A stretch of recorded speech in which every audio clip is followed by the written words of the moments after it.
ನೀನು ಇಷ್ಟು ಚೆನ್ನಾಗಿ ಬಿಲ್ಲು ವಿದ್ಯೆಯನ್ನು ಕಲಿತಿರುವೆಯಲ್ಲ, ಏನು ನಿನ್ನ ಹೆಸರು?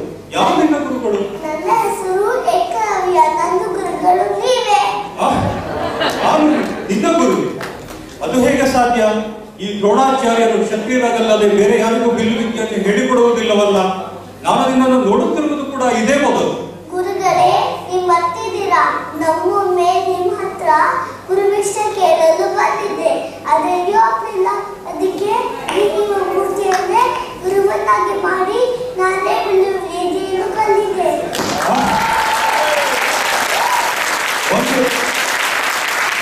ಒಂದು ಮೂರ್ತಿಯಿಂದ ಇಷ್ಟೊಂದು ಬಿಲ್ಲು ವಿದ್ಯೆಯನ್ನು ಕಲಿಯಲು ಸಾಧ್ಯವೇ? ಎಂತಹ ಗುರುಭಕ್ತಿ! ಇಂತಹ ಶಿಷ್ಯನನ್ನು ಪಡೆದ ನಾನೇ ಧನ್ಯ. ಆದರೆ ಏನು ಮಾಡಲಿ, ಅರ್ಜುನನಿಗೆ ಶಪಥವನ್ನು ಕೊಟ್ಟಿರುವೆನಲ್ಲ.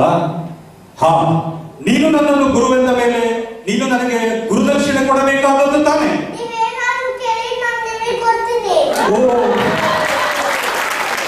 ಆದರೆ ಏನು ಮಾಡಲಿ, ನೀನು ನನಗೆ ನಿನ್ನ ಬಲಗೈಯ ಹೆಬ್ಬೆರಳನ್ನು ಕೊಡು.